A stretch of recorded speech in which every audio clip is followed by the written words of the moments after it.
ऐसा है कि जब टोरेंट आई नहीं, जब आने वाली थी तभी एक संघर्ष समिति बनी थी। उस समिति में खारेगांव में जब मीटिंग लगी थी तभी मैंने ये मुद्दा उठाया था कि आओ सब लोग मिलकर के अगर थोड़ा थोड़ा भी पैसा निकाल लेना तो हम लोग इसके ऊपर केस कर सकते हैं। लेकिन लोगों ने पता नहीं राजनीति के तौर पे लोगों ने अपने अपने कुर्सियाँ पकड़ के बैठे, लेकिन कोई आगे बढ़ के आया नहीं। ठीक है, अगर वो बोलते हैं ना कि मैं कोर्ट में जाना चाहता हूँ, तो मैं आज आपको इस दिवाली के पर्व पर कहना चाहता हूँ, मैं उस नगर सेवक से कहना चाहता हूँ कि आप कोर्ट में जाइए, आपकी फीस मैं भरने को तैयार हूँ। और आपका इसमें जो आप पार्टी है उसकी भूमिका मुझे जरा इसमें मजबूत दिखती है कि वो हर मुद्दे के ऊपर बराबर से लड़ भी रही है और आगे भी बढ़ रही है। फर्क एक ही बढ़ रहा है, मैं उस हर व्यक्ति का समर्थन करता हूँ जो टोरेंट के खिलाफ मुमरा को कुछ न्याय दिलाने की कोशिश करेगा। मैं तो ओपनली कहता हूँ कि मैं अपने नेताओं को बोल करके उसमें थक गया हूँ, ओपनली बोल रहा हूँ। लेकिन एक पार्टी होती है, पार्टी के बलबूते पे हमको आगे बढ़ना होता है, मैं बढ़ रहा हूँ। इसके लिए अलग से पार्टी छोड़ करके, पार्टी की लाइन छोड़ करके हमको आगे बढ़ना है।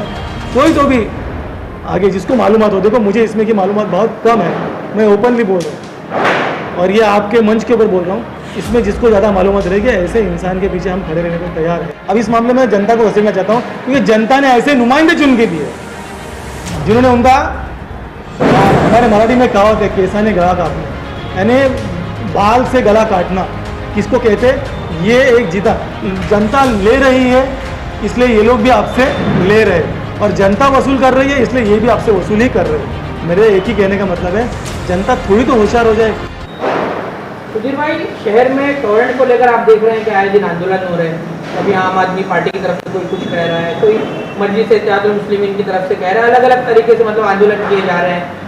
गली मोहल्लों में हर जगह यही है, टोरेंट भगाओ, गुमराह बचाओ और दूसरे नारे। तो इस बीच में एक बात उठी कि टोरेंट के ऊपर केस किया जाएगा, आखिर क्यों नहीं हो रहा है केस? और आपको क्या लगता है वाकई में टोरेंट का कोई कुछ बाल भी वाक़ा कर सकता है शहर में? ऐसा है कि जब टोरेंट आई नहीं, जब आने वाली थी तभी एक संघर्ष समिति बनी थी। उस समिति में खारेगांव में जब मीटिंग लगी थी तभी मैंने ये मुद्दा उठाया था कि आओ सब लोग मिलकर के अगर थोड़ा थोड़ा भी पैसा निकाल लेना तो हम लोग इसके ऊपर केस कर सकते हैं। लेकिन लोगों ने पता नहीं राजनीति के तौर पे लोगों ने अपने अपने कुर्सियाँ पकड़ के बैठे, लेकिन कोई आगे बढ़ के आया नहीं। इसके अंदर क्या होता है मालूम है, जिसको ज़्यादा मालूमात होती है वो लोग अगर आगे आए ना तो हम जैसे लोग उनको समर्थन कर सकते हैं। अभी मैंने कुछ दिनों पहले देखा कि एक नगर सेवक ने कहा कि मैं इसके खिलाफ कोर्ट में जाना चाहता हूँ, तो वो इससे पहले क्यों नहीं गए? और ठीक है, अगर वो बोलते हैं ना कि मैं कोर्ट में जाना चाहता हूँ, तो मैं आज आपको इस दिवाली के पर्व पर कहना चाहता हूँ, मैं उस नगर सेवक से कहना चाहता हूँ कि आप कोर्ट में जाइए, आपकी फीस मैं भरने को तैयार हूँ। क्योंकि अगर मुमरा के लिए अगर कोई भलाई की बात होती रहेगी और मैं उसके अंदर पीछे रहूँ, ये बात नहीं है। हाँ, ये भी आप लोग कहेंगे कि इनके ही पालक मंत्री है, इनकी ही सत्ता है, लेकिन मेरा एक कहने का मतलब है, पहले वार्ड, उसके बाद इलाका, यहाँ के जो नेता थे उनको पता था कि ये प्रस्ताव आने वाला है, उन्होंने वहीं क्यों नहीं रोका?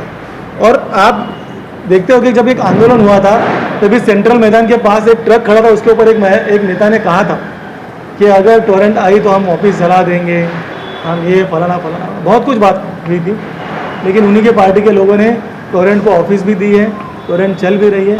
और आपका इसमें जो आप पार्टी है उसकी भूमिका मुझे जरा इसमें मजबूत दिखती है कि वो हर मुद्दों के ऊपर बराबर से लड़ भी रही है और आगे भी बढ़ रही है। फर्क एक ही बढ़ रहा है, मैं उस हर व्यक्ति का समर्थन करता हूँ जो टोरेंट के खिलाफ मुमरा को कुछ न्याय दिलाने की कोशिश करेगा। मैं तो ओपनली कहता हूँ कि मैं अपने नेताओं को बोल करके उसमें थक गया हूँ, ओपनली बोल रहा हूँ। लेकिन एक पार्टी होती है, पार्टी के बलबूते पे हमको आगे बढ़ना होता है, मैं बढ़ रहा हूँ। इसके लिए अलग से पार्टी छोड़ करके, पार्टी की लाइन छोड़ करके हमको आगे बढ़ना है।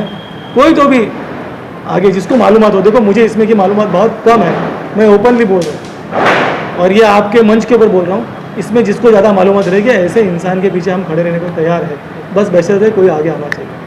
दबे अल्फाज में जो फैजी साहब है, आम आदमी पार्टी के जो फैजी साहब है, और जो इसके लिए लड़ाई लड़ रहे हैं उनकी पार्टी के जो कार्यकर्ता खड़े, ये बातें भी कही गई है। एक जुमला काफ़ी झुकता हुआ है ये, और व्यक्तिगत हमला ही कहेंगे उससे कि जो बिजली चोर है वही बिजली के लिए बातें करें, इस तरह की भी बातें अब कही जा रही है भाई जो आम आदमी पार्टी के लड़ने वाले लोग हैं उनके लिए। और ये काफ़ी अफसोसनाक बात है कि जनता के लिए अगर कोई आवाज़ उठाए तो उस तरह के अल्फाज उस शख्स के लिए इस्तेमाल किए जा रहे हैं, जो कि काफ़ी गलत है। आप किस तरह से देखते हैं? मैं उन जनता को ये कहना चाहता हूँ कि जब भी आप एक उंगली दूसरे के ऊपर उठाते हो ना, तो खुदा ने दूसरी जो 4 उंगली है ना तुम्हारी तरफ दी है। ये जनता ने नहीं, कुछ नेताओं की तरफ से कहा है। कुछ नेताओं ने अगर कहा रहेगा तो वो नेताओं को भी मैं कहना चाहता हूँ, और मैं जनता को भी इसलिए कहना चाहता हूँ, अब इस मामले में जनता को वसीलना चाहता हूँ, क्योंकि जनता ने ऐसे नुमाइंदे चुन के दिए जिन्होंने उनका, हमारे मराठी में कहावत है, केसाने गला काटना, यानी बाल से गला काटना किसको कहते, ये एक जीता जनता ले रही है इसलिए ये लोग भी आपसे ले रहे हैं, और जनता वसूल कर रही है इसलिए ये भी आपसे वसूल ही कर रहे हैं। मेरे एक ही कहने का मतलब है, जनता थोड़ी तो होशियार हो जाए। अब एक देखना कि पेट्रोल की महंगाई से जनता ने बराबर मोदी सरकार को एक झटका दिया, 6-7 सीट जहाँ पर भी थी सब गिरा दी। दूसरे दिन मोदी साहब 10-10 रुपये और 5-5 रुपये कम करते। मैं आपको एक बताना चाहता हूँ, इस बार भी एक झटका जनता ने देना चाहिए। अगर जनता चाहती है कि वो डूबना चाहती है तो कोई उसको बचाने नहीं आएगा। देखो, जब आदमी खुद ही खुदकुशी करना चाहता है तो उसको कोई बचाने नहीं आता, क्योंकि वो खुदकुशी कहीं भी जाके कर सकता है। लेकिन अगर कोई डूबता है तो वो चिल्लाता है कि हमें बचाओ, और लोग आते हैं उनको बचाने के लिए।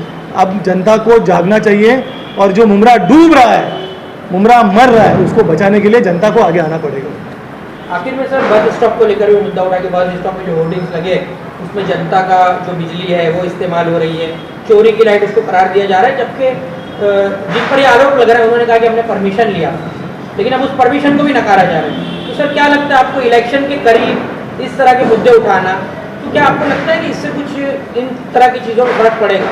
मुद्दे बहुत है, और ये मुद्दा जो स्वाभाविक है कि इतनी बिजली का जो खर्चा हो रहा है, आप एक जो हॉकर्स लोग हैं जो बिजली लेते तो उनको मीटर ये वो फलाना बात करते हो, तो ये दिख रहा है। एक ज़माना था कि बस स्टॉप ही गायब हो गए थे, फिर बस स्टॉप आ गया, बस स्टॉप के ऊपर बिजली आ रही है। इसके अंदर सोचने वाली बात है कि जिस जो ऐड लगाई गई है म्यूनसिपल कॉरपोरेशन के चीज़ के ऊपर, क्या उसका पैसा हर्जाना दिया गया है क्या, कितने महीने के लिए, और कितना बाकी लोगों के लिए अलग से रेट है कि इनके लिए अलग से रेट है क्या? बिजली दी गई है वो परमिशन से दी गई है। कल को बिजली दी है, सब पोल जो है MSCB के बस स्टॉप वो सब लोखंड के, कल एक भी करंट अगर फेलियर होता है और उससे अगर किसी का हादसा होता है तो उसके जिम्मेदार कौन होगा?